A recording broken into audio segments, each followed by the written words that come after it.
Section 42 arbitration की यह jurisdiction आधिकारिकता के संबंध में है। इस सेक्शन में स्टार्टिंग में काफी कुछ लिखा गया है कि इस भाग में प्रवर्त रहते हुए अन्य विधि के अधीन रहते हुए इस भाग के अधीन रहते हुए बहुत कुछ ऐसे लिखा हुआ है, कॉम्प्लिकेटेड किया हुआ है। मैं आपको एक सिंपल सी लाइन में, बस एक सिंपल सी लाइन और बहुत इजी सेक्शन है आधिकारिकता की। इसका मतलब बस आप एक ही लाइन में समझिए कि अगर किसी एक न्यायालय में मध्यस्थम कार्रवाइयों के संबंध में कोई आवेदन किया गया है तो वहां मध्यस्थम कार्रवाइयों के संबंध में आगे की सारी जो भी आधिकारिकता होगी सिर्फ इसी न्यायालय की होगी। सिर्फ इस एक न्यायालय में ही बाद के सभी आदेश दिए जाएंगे। इस सेक्शन का उद्देश्य यह है कि किसी मध्यस्थम करार या मध्यस्थम कार्रवाई के संबंध में सभी आवेदन पर सिर्फ एक ही कोर्ट विचार करेगा। इससे क्या होगा कि उस एक जो मध्यस्थम की कार्रवाई है, उस एक जो मध्यस्थम है, उसकी सभी कार्रवाइयों पर अलग अलग कोर्ट द्वारा अलग अलग कोई भिन्न भिन्न आदेश जो होते हैं उन सब से बचा जाए। इसलिए ये धारा कहती है कि भाग एक के अधीन रहते हुए कोई भी मध्यस्थम कार्रवाई में के संबंध में कोई भी आवेदन किया जाता है, एक बार किसी न्यायालय में किया जा चुका है तो उस करार, उस मध्यस्थम करार या उस मध्यस्थम कार्रवाई से उत्पन्न होने वाले बाद के सभी आवेदन सिर्फ उसी न्यायालय में किए जाएंगे। यानी सिर्फ उसी न्यायालय को आधिकारिकता प्राप्त होगी, सिर्फ उसी न्यायालय को उसका जुरिस्डिक्शन प्राप्त होगा, किसी अन्य न्यायालय को नहीं। यह मैंडेटरी प्रोविजन है। ठीक है, यानी कि उस एक ही न्यायालय को उसकी आधिकारिकता प्राप्त होने का यह मैंडेटरी है। अब नेक्स्ट हम सेक्शन करते हैं, सेक्शन 43 लिमिटेशन के संबंध में। यह भी एक अच्छा सेक्शन है। लिमिटेशन एक्ट 1963 वह इस एक्ट पर लागू होगा। 43 का 1 सेक्शन ये कह रहा है। तो यह एक घोषणात्मक प्रावधान है जो ये कहता है कि जो लिमिटेशन एक्ट 1963 है मध्यस्थों पर बिल्कुल उसी तरह से लागू होगा जिस तरह से न्यायिक कार्रवाइयां लागू होती है। यानी कि जो आर्बिट्रल ट्रिब्यूनल है वह अपने समक्ष जो भी विवाद आ रहे हैं उन पर लिमिटेशन एक्ट लागू करने के लिए बाध्य है। वह ऐसे जो ऐसे विवाद या ऐसी कार्रवाइयां वह नहीं कर सकता जो कि टाइम बार्ड हो गई है, यानी मियाद द्वारा बाधित हो गई है, वह उनको नहीं सुन सकता है। अब जो लिमिटेशन से संबंधित क्वेश्चन होता है कि वो लिमिटेशन में है या नहीं, इसका इन प्रश्नों का निर्धारण कौन करेगा? तो इसका आंसर होगा आर्बिट्रल ट्रिब्यूनल इसका निर्धारण करेगा। फिर हम देखते हैं सबसेक्शन 2 में वह कहता है कि मध्यस्थम कार्रवाई कब से प्रारंभ हुई मानी जाएगी। तो लिमिटेशन एक्ट के प्रयोजन के लिए मध्यस्थम कार्रवाई उस डेट से प्रारंभ हुई मानी जाएगी जब जो सेक्शन 21 में लिखा गया है। अब सेक्शन 21 में आपको थोड़ा सा बताती हूँ। सेक्शन 21 कहता है कि जब तक पक्षकारों में अन्यथा करार नहीं होता है मध्यस्थम कार्रवाई उस तिथि से प्रारंभ हुई मानी जाएगी जिस डेट को मध्यस्थम अधिकरण यानी ट्रिब्यूनल को मामला सौंपने के लिए अनुरोध रिस्पोंडेंट को प्राप्त होता है। यानी लिमिटेशन की अवधि की गणना किस डेट से करेंगे? जब रिस्पोंडेंट को अनुरोध प्राप्त हो रहा है उस डेट से हम मानेंगे कि कार्रवाइयां प्रारंभ हो गई है।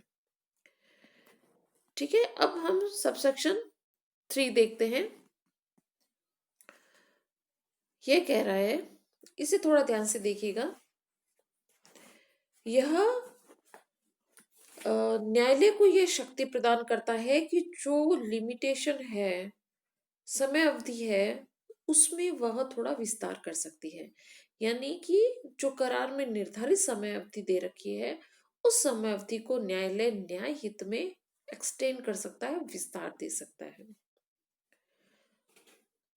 तो इसको ध्यान से देखिए कि न्यायालय इस समयावधि में विस्तार तभी कर सकता है, इसको एक्सटेंड करने की शक्ति कोर्ट को तभी प्राप्त है जब एक भावी विवाद को न्यायालय में सौंपने के लिए माध्यस्थम को सौंपने के लिए माध्यस्थम करार में उपबंध हो कि ऐसा कोई दावा उस दशा में बाधित हो जाएगा जबकि करार द्वारा जो निर्धारित अवधि है उसमें कार्यवाही प्रारंभ करने के लिए कोई कदम नहीं उठाया जाता है और ऐसा कोई भावी विवाद पैदा हो जाता है और करार द्वारा निर्धारित समयावधि भी समाप्त हो चुकी है, तो न्यायालय सभी परिस्थितियों पर विचार करेगा और उसे लगता है कि अगर समयावधि बढ़ाई नहीं गई तो अत्यधिक कठिनाई होगी, यानी अनड्यू हार्डशिप्स होगी,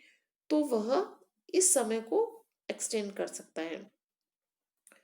तो न्यायालय सभी परिस्थितियों को देखते हुए टाइम को एक्सटेंड करेगा और इस एक्सटेंशन के संबंध में जब ये आदेश देता है समयावधि बढ़ाने के लिए, तो न्यायालय ऐसी कोई शर्तें भी लगा सकता है जो वह समझता है कि न्याय के हित में होगी। तो इस तरह से ये न्यायालय की यह शक्ति पूरी तरह से विवेक पर उसके निर्भर करती है और वह जो न्याय के हित में डिसीजन होगा वही वह डिसीजन लेंगे। अब हम उपधारा 4 देखते हैं। यह सबसेक्शन जो लिमिटेशन की कैलकुलेशन करेंगे उस कैलकुलेशन में जो कोई एक फिक्स टाइम पीरियड होगा उसको एक्सक्लूड करने के संबंध में है। आइए समझते हैं इसको। ये कहता है कि अगर न्यायालय किसी अवार्ड को सेट असाइड कर देता है, किसी पंचायत को अपास्त करने का आदेश देता है, वहां मध्यस्थम कार्रवाई की जो प्रारंभ की डेट है उससे लेकर, मतलब जिस डेट से मध्यस्थम कार्रवाइयां प्रारंभ हुई है उस डेट से लेकर उस अवार्ड को सेट असाइड करने की आदेश की तिथि जो है वो डेट जब अवार्ड को अपास किया गया है, उन दोनों के जो बीच की जो भी अवधि होगी उसको एक्सक्लूड कर देंगे। किस लिए एक्सक्लूड करेंगे? वह कोई नए कार्रवाई के प्रारंभ के प्रयोजन के लिए, मतलब नई कार्रवाई कोई करनी है तो उसके लिए लिमिटेशन की कैलकुलेशन करनी होगी।